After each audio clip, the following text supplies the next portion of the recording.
Let's bring in Democratic Congresswoman Madeleine Dean of Pennsylvania. She is a member of the House Foreign Affairs Committee. She was part of the group of lawmakers who traveled to Denmark over the weekend. Congresswoman, first, just your response to what we just heard there from Secretary Bessent.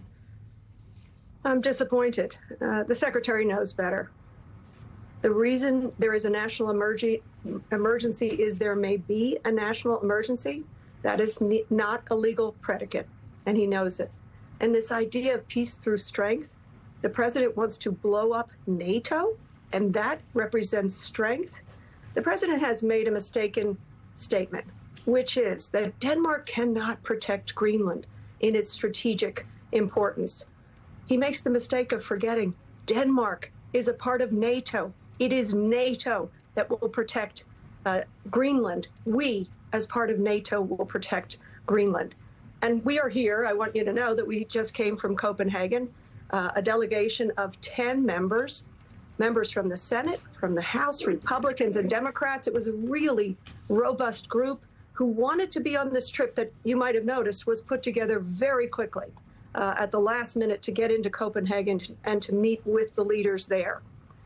And what we know is they're baffled. They're absolutely baffled. Why would their strongest ally, the United States of America, a 225-year relationship, 75 years founding members of NATO, why would the United States turn on Greenland? As you know, Greenland is a territory. It's a sovereign territory, part of the Kingdom of Denmark. And so when we met with Greenlandic members of parliament from Denmark, the prime ministers of both Greenland and Denmark, they said, we do not understand it. We are your greatest ally. We fought and died alongside you in Afghanistan and Iraq. There is no immediate strategic impediment or threat to Greenland right now. That's something we wanted to find out. But the notion that the president needs to simply have it, that he simply needs to possess it, is such, it doesn't make any sense to me, and it certainly doesn't make any sense to our allies. So that is what you heard from our allies. They are baffled. What did you tell them in response? What we told them, Republicans and Democrats, House and Senate, we are your ally. We are your friend. We have been for 75 years of peace through Europe, peace through strength, and we will go home and continue to convey to the members of Congress. After all, it is Congress who has the constitutional authority for military action. We should never, ever take military action against Greenland and its people, its population, many of them indigenous, its beautiful culture. I think it's just wrong-headed, and I wish those around the president could remind him that it is wrong-headed. It wouldn't make any fiscal sense. Number one, the place is not for sale. Number two, if it were for sale, it would be $700 billion or more. What does the United States need? Investment in ourselves.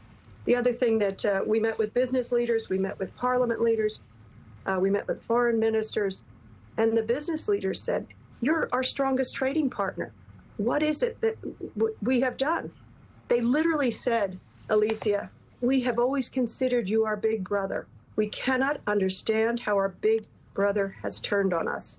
The final thing that I want to make sure you know is that the Greenlandic parliamentarians said to us, we have children going to bed at night afraid of the United States of America, our greatest ally. It is heartbreaking, and it must never happen. Heartbreaking, baffling. As you spoke to our allies, are they talking at all about those text messages where the president of the United States says, well, since I wasn't awarded the Nobel Peace Prize, I'm no longer thinking predominantly of peace? Yes, that happened in the time frame that we got here. That had not happened. Both the tariff threat, the 10% and then the 25% threat, followed by, I have to admit to you, a journalist showed me that today, that tweet by the president about he doesn't any longer have an obligation to peace because he didn't win a prize. That's not a leader that I even recognize. It's not a leader that I understand. And so when I was shown that tweet, I actually thought that can't be true. That cannot be from the president of the United States. And then when it was confirmed, it was from the President of the United States.